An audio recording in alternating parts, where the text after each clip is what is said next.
ये कहावत तो आपने जरूर सुनी होगी कि कुछ लोग अपने फायदे के लिए गधे को भी अपना बाप बना लेते हैं। ये कहावत आज के दौर में किसके ऊपर फिट हो रही है, वीडियो देखकर आपको आगे पता चल जाएगा।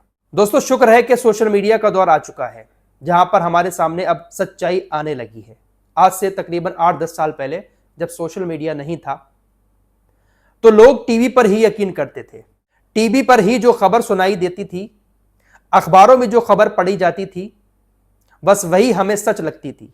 लेकिन टीवी और अखबारों की खबरों में कितना सच होता है आज हम सबको मालूम पड़ चुका है। शुक्र है सोशल मीडिया का कि इसके जरिए जो दुनिया की हकीकत है, सही हकीकत, वो हमारे सामने आ रही है। इसी टीवी और अखबार की दुनिया ने अमेरिका को दुनिया का सबसे ताकतवर देश बना दिया। और भी देश हैं जो काफी ताकत रखते हैं, लेकिन अमेरिका इस वक्त दुनिया का सबसे ताकतवर देश बना हुआ है। इसमें सबसे बड़ा रोल मीडिया का भी है और कुछ इनकी चालाकियां भी हैं। ये चालाकियां पहले से ही करते चले आए हैं, लेकिन हमारे सामने नहीं आ पाती थी क्योंकि मीडिया इनकी चालाकियां नहीं दिखाता था, बल्कि इनकी ताकत को दिखाता था कि देखिए दुनिया का सुपर पावर अमेरिका है, कितने ताकतवर लोग ये हैं, इनके पास ये सेना है, इनके पास वो सेना है। लेकिन ये जो चालाकियां करते थे इसको दिखाता नहीं था मीडिया, और आज भी ज्यादा नहीं दिखाता है। वो तो सोशल मीडिया के जरिए अब हर एक खबर सही से हमारे सामने आ जाती है। खबर यह आ रही है कि अब अमेरिका के राष्ट्रपति डोनाल्ड ट्रंप सीरिया के अंदर अपना एक बेस बनाने जा रहे हैं। मिडिल ईस्ट में कई सारे देशों में इनके बेस बने हुए हैं जहां पर तकरीबन 40,000 अमेरिकी सैनिक तैनात हैं।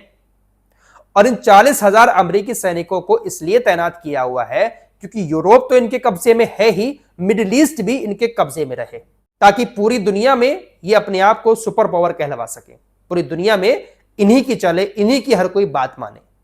सीरिया में एयरबेस बनने जा रहा है। सीरिया की राजधानी दमिश्क के अंदर अब अमेरिका की सेना तैनात होगी, एक एयरबेस बनेगा। अल जुलानी जो राष्ट्रपति हैं अब सीरिया के, ये आतंकी हुआ करते थे।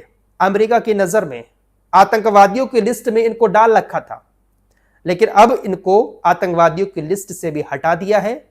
कल ही मैंने आपको खबर बताई थी कि यूनाइटेड नेशन सिक्योरिटी काउंसिल ने भी इनको आतंकवादियों की लिस्ट से बाहर कर दिया है। आज खबर आई कि ब्रिटेन ने भी इनको अब आतंकवादियों की लिस्ट से हटा दिया है और जो भी इनके ऊपर प्रतिबंध लगे हुए थे वो भी हटा दिए हैं। अमेरिका ने आज, अमेरिका के जो मार्को रूबियो है, उन्होंने आज अंतरराष्ट्रीय आतंकवादियों की लिस्ट से इनको अब हटा दिया है। यानी अब ये पूरी तरीके से साफ सुथरा इंसान हो गए हैं अमेरिका के पास आकर। जो अमेरिका के खिलाफ जाता है या इजराइल के खिलाफ जाता है वो दुनिया का आतंकवादी बन जाता है, और उसी को फॉलो करते हुए हमारा देश का मीडिया भी उसको आतंकी बताना शुरू कर देता है। फिलहाल अल जुलानी अमेरिका के काफी करीब आ चुके हैं। अमेरिका अपना बेस अब दमिश्क के अंदर खोलने जा रहा है, और दमिश्क के अंदर अमेरिका का एयरबेस खोलना मानो ईरान अब चारों तरफ से घिर चुका है। अमेरिका और इजराइल अब अपने दांव में पूरी तरह से कामयाब होते हुए नजर आ रहे हैं। इन्होंने जो गेम खेला था, बशर अल असद की सरकार को हटाया, अल जुलानी को लेकर आए, अल जुलानी को अपने करीब किया, आतंकवादी लिस्ट से बाहर किया, और अब अपना अड्डा वहां पर बना रहे हैं। ये अड्डा बनेगा और ईरान घिर जाएगा, क्योंकि अब ईरान की मिसाइलों को इंटरसेप्ट करना बहुत आसान हो जाएगा। अगर ईरान इजराइल की तरफ मिसाइलें छोड़ता है, हमला करता है, तो सीरिया के एयरबेस से अमेरिका उसको बहुत आसानी से इंटरसेप्ट कर लेगा। सीरिया के अंदर बैठकर अमेरिका इजराइल की मदद करते हुए ईरान के ऊपर हमले भी बहुत आसानी से कर सकता है, क्योंकि सीरिया और ईरान का ये एरिया बहुत पास है। जब बशर अल असद की सरकार थी तो ईरान को काफी फायदा होता था। सीरिया का एयर स्पेस इस्तेमाल करके ईरान काफी कुछ अटैक भी करता था, लेकिन अब एयरबेस अमेरिका का बनने जा रहा है सीरिया की राजधानी दमिश्क के अंदर। अमेरिका ने मिडिल ईस्ट में पहले से ही अपने पैर जमा रखे हैं। Bahrain, Qatar, Jordan, UAE, Kuwait, Saudi Arab और इराक, इन देशों में इनके अड्डे बने हुए हैं, और अब सीरिया में भी बन जाएगा। तो ये लोग कामयाब हुए। जो आतंकी था कल तक, आज इनका सगा हो गया और अपने अड्डे बनाना इन्होंने शुरू कर दिए। जोहरान ममदानी की बात कर लेते हैं। जोहरान ममदानी 50.4% वोट पाकर न्यूयॉर्क के मेयर बन गए। न्यूयॉर्क जैसी सिटी में एक मुस्लिम मेयर बनना ये बहुत बड़ी बात है जोहरान ममदानी के लिए। लेकिन हमारा देश का मीडिया इनको भी कट्टरपंथी और जिहादी बताने में लगा हुआ है, और मीडिया अलग ही धुन में चल रहा है कि देखिए, इनके आते ही न्यूयॉर्क के अंदर धर्मांतरण शुरू हो गया, कट्टरपंथी फैलना शुरू हो गई। सुदर्शन न्यूज चला रहा है न्यूयॉर्क का इस्लामीकरण। लंदन पेरिस के बाद अब न्यूयॉर्क की बारी। ये सिखाएंगे न्यूयॉर्क वालों को। अरे न्यूयॉर्क वालों ने खुद वोट देकर उसको चुना है।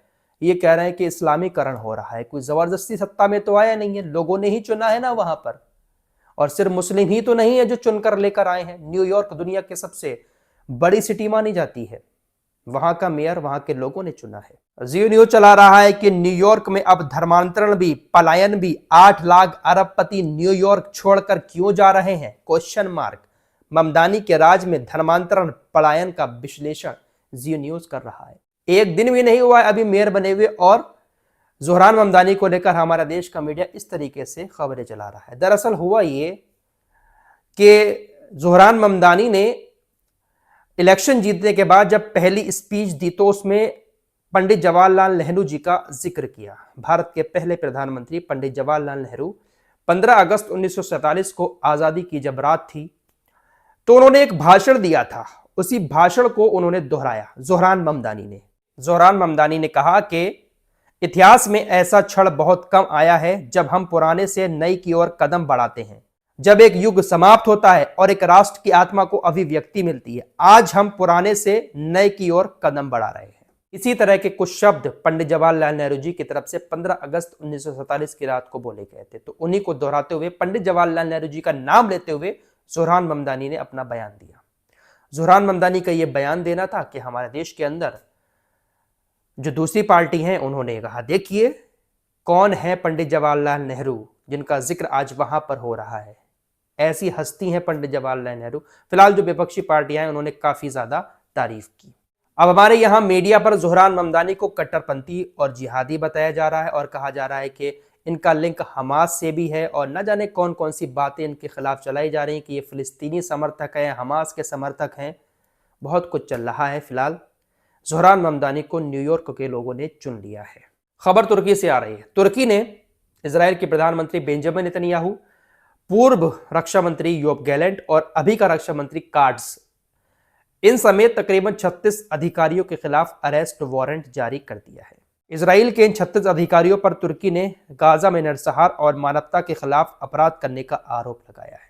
तुर्की ने अरेस्ट वारंट जारी कर दिया है। अगर ये लोग तुर्की के अंदर जाएंगे तो इनको अरेस्ट कर लिया जाएगा। ये लोग तो वैसे ही नहीं जाते हैं तुर्की के अंदर, तो तुर्की अरेस्ट क्या करेगा? दुनिया में हर कोई अपने आप को एक कदम आगे बढ़ाकर दिखाना चाह रहा है। तुर्की को पता है ये लोग हमारे यहाँ पर आएंगे नहीं। जब आएंगे ही नहीं तो अरेस्ट वारंट जारी करने में क्या जाता है? अरेस्ट वारंट जारी करके ये भी दिखा दिया कि देखिए हम इनके खिलाफ हैं, और आएंगे ही नहीं तो अरेस्ट कहां से करेंगे? दोस्तों G20 की बात कर लेते हैं। हमारे यहाँ पर जो G20 का सम्मेलन हुआ था, इस साल जो है दक्षिण अफ्रीका में G20 सम्मेलन होने जा रहा है। डोनाल्ड ट्रंप ने G20 सम्मेलन का बहिष्कार कर दिया है कि अफ्रीका के अंदर जो G20 सम्मेलन होगा उसका हम बहिष्कार करते हैं, और हवाला दिया है कि जो अफ्रीका है वहां पर काले लोगों को थोड़ा सा बुरा समझा जा रहा है। जो काले रंग वाले किसान हैं उनके साथ भेदभाव किया जा रहा है। इसके चलते हुए हम G20 सम्मेलन में शामिल नहीं होंगे। अरे ऐसा भेदभाव तो अमेरिका के अंदर भी होता है, लेकिन शायद अफ्रीका इजराइल के खिलाफ रहा है, इंटरनेशनल कोर्ट में केस किया था इजराइल के खिलाफ, तो शायद हो सकता है डोनाल्ड ट्रंप इसीलिए बहिष्कार करते हो। वैसे देखा जाए तो इस वक्त जो राष्ट्रपति हैं अफ्रीका के, वो भी तो काले रंग वाले हैं, लेकिन काले रंग वालों के साथ भेदभाव किया जा रहा है वहां की सरकार के द्वारा। ये हवाला देते हुए डोनाल्ड ट्रंप बहिष्कार कर रहे हैं। तो वही बात है, जो हमारे मतलब का है वो हमारा है। जो कहावत मैंने शुरू में कही थी ना, वो कहावत अब किसके ऊपर फिट बैठ रही है आप खुद अंदाजा लगा लें। फिलहाल इस रिपोर्ट में इतना ही। कुछ और खबरों के साथ फिर हाजिर होऊंगा। अपना ख्याल रखिएगा। अल्लाह हाफिज।